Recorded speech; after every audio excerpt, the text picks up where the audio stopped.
बच्चों, एक बार की बात है। एक जंगल में 3 बैल रहा करते थे। उन तीनों में बहुत ही पक्की दोस्ती थी। जो भी खाते तो साथ खाते, कहीं घूमने जाते तो एक साथ ही जाया करते, और अगर पानी भी पीते थे तो एक साथ पीते थे। आपको मालूम है इन तीनों का नाम क्या था? एक का नाम था कालू, दूसरे का नाम भूरा और तीसरे का नाम नूरा। ये तीनों बहुत ही पक्के मित्र थे। और तो और, इन तीनों से जंगल के सभी जानवर बड़े ही डरते थे, क्योंकि इनकी दोस्ती मशहूर थी। और उसी जंगल में एक शेर भी रहा करता था, जो कि इन तीनों की दोस्ती से बहुत ही चिढ़ता था। उसे गुस्सा आता था कि इन तीनों बैलों का भय सारे जानवरों पर है और वो इन्हें खाना चाहता था। वो जब भी इन तीनों बैलों को एक साथ देखता तो उसके अंदर उन्हें खाने की इच्छा दौड़ पड़ती।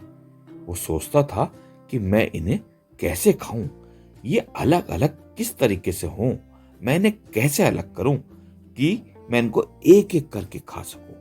क्योंकि वो भी अंदर खाने दिल में डरता था इन तीनों बैलों की दोस्ती से, क्योंकि तीनों में इतनी ताकत थी कि उठा के फेंक दें किसी को भी।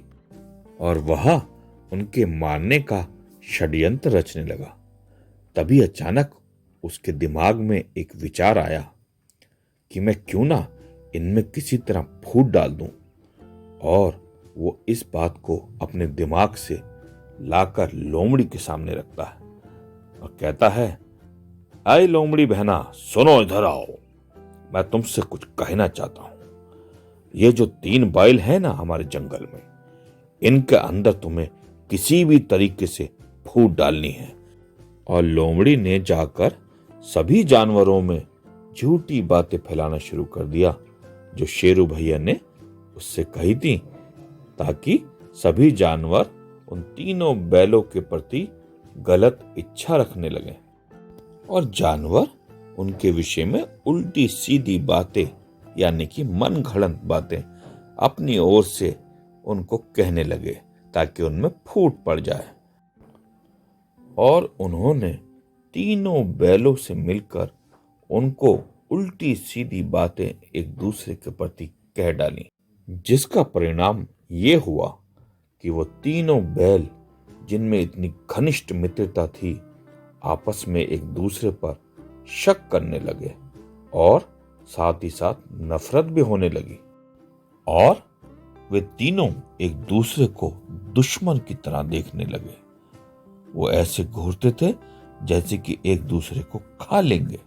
और धीमे धीमे उन तीनों में फूट पड़ जाती है और वो अलग अलग हो जाते हैं। ये बात जाकर लोमड़ी शेरू भैया को सब बता देती है और कहती है, शेरू भैया, हमने आपका काम कर दिया है। अब वो तीनों बैल एक दूसरे के दुश्मन बन चुके हैं, और तो और वो एक दूसरे से अलग अलग रहने लगे हैं। लोमड़ी की बात सुनते ही वो भूरे को ढूंढकर उसको मार देता है, और फिर कुछ दिन बाद नूरा को भी उसने मार डाला। फिर बचा कालू, उसको उसने इतनी बुरी तरीके से फाड़ा कि वो खत्म हो गया।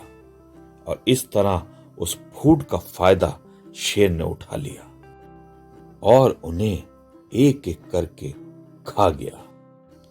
हाँ तो बच्चों, इस कहानी से हमने सीखा कि एकता में ही शक्ति होती है, और यदि हम में फूट पड़ जाए तो दुश्मन उसका फायदा उठा लेता है।